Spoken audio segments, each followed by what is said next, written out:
when is it time to actually kill an ad?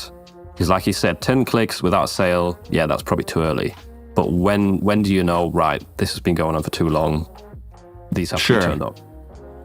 So when it comes to like ads, I'm going to separate this to like lottery campaigns and then like your single ASIN campaign structure. So like lottery campaigns, if anyone's not familiar, it's just a ton of products in a single ad group inside of a campaign. So you might have 100,000, 10,000 products targeting all sorts of different things in there. On that level, you're killing actual ads because you're going to have a bunch of different ads. Versus your single ASIN campaigns, you have one ad inside of an ad group. You're not targeting multiple ads with those. So I'm not going to kill ads in those single ASIN structures, but I'll get to that in a second.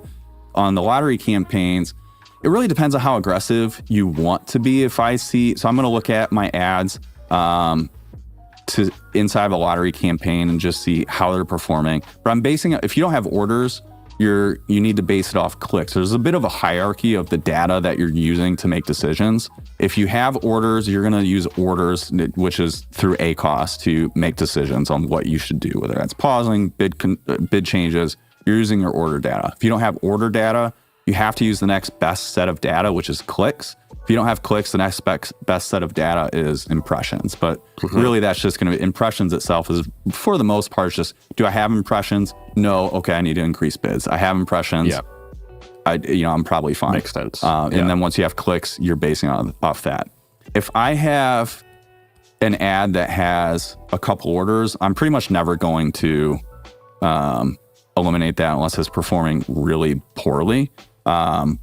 So let's say, for example, it's at 2 orders, but an entire month long, you've been spending money on it and nothing's happened. Yeah, I mean, at that point, it's kind of a judgment call of what you're willing to put into that and see if it turns around. I guess lottery campaigns are a little bit different because they're stuck in that campaign with it's sharing a bid with all these other ads. So you may, if it is something that's getting orders instead of pausing it may be something worth exploring as its own single ASIN campaign so you have more control over those bids. Maybe it just needs a little bit lower bid than what it's sharing with all those other ads. For the most part, we're going to be looking at stuff that just never sold. It's going to be getting clicks, and it didn't get any orders out of those clicks.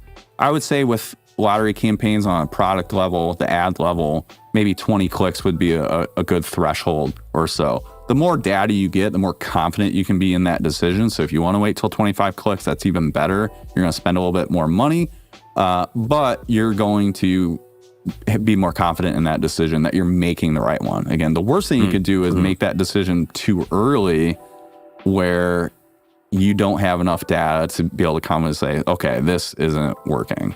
But 20 clicks on ads is probably okay. Okay. Now, when it comes to single ASIN, this is probably where the bulk of the optimization is going to be as you get further into your advertising career. At that level, one of the biggest mistakes I see as well is making decisions on a campaign level or an ad group level, where you're looking at the campaign as a whole and saying, oh, it's got, X amount of clicks and maybe no orders. I'm just going to turn off this campaign. That's a big mistake. All of your optimization on a single ASIN campaign should be happening at the targeting level. So that's goes campaign, and then inside campaigns, you have your ad groups, which inside your ad groups, you have your targeting. So this is the targeting level. These are the keywords you're targeting, the product targets that you're targeting, and category targeting too, if you're into that. You should be optimizing on that level. So you're looking for an auto campaign, it's the loose match, close match complements. You're looking at each of those individually. Because if you're just looking at a campaign level, it could be that all of your clicks are happening on one targeting group or one keyword, and the other ones aren't getting any clicks. So you just turn off the whole campaign without even giving those other two a chance. Or let's say you do have orders like, well, I got 5 orders and I'm running at 100% ACoS. Like, this looks terrible.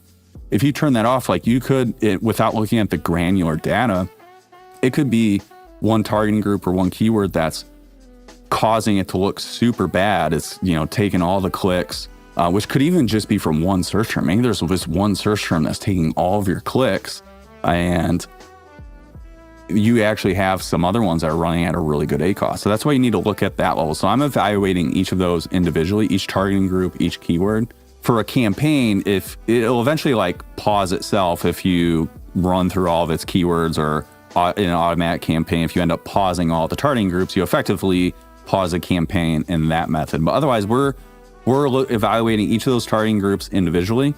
And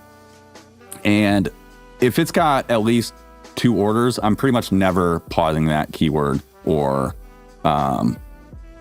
targeting group unless it's like something really extreme. But that's kind of an edge case. Otherwise, you're using the bid to adjust how that's performing. Outside of 2 orders or more, we're going to use clicks for that. And how many clicks I want before I pause something is going to be based on how broad of targeting it is. The more broad the targeting is, so broad match or automatic targeting groups, especially that can target hundreds, thousands of different search terms, I want a lot more clicks than what I would want for an exact match targeting, where it's targeting, a couple different search terms versus hundreds or thousands. Because if you have, let's say, 20 clicks on a broad match and 20 clicks on an exact match, all those 20 clicks are going to be pretty much for the exact same search term. That's a pretty good set of data you can base it off of. That same 20 clicks on a broad match keyword, that might be 20 clicks on 20 different search terms. So 1 click each, where it doesn't really give you that much. So I want more clicks for that. Broad match, automatic targeting group, I want probably about 40 clicks or so is around my threshold. Again, the more you have, the better. I'm fairly conservative when it comes to pausing things. I want to really test it. I want to know for sure that this isn't really working.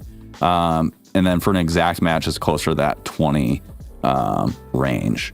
And then phrase kind of in between there. So you'll need to get a feel for what really works for you. Again, the more data you have, the better. You can always do things like lowering your bid too as you start getting more clicks, so that it's not costing you as much money. If you enjoyed that clip, then click here to watch the full episode of Print on Demand Wisdom.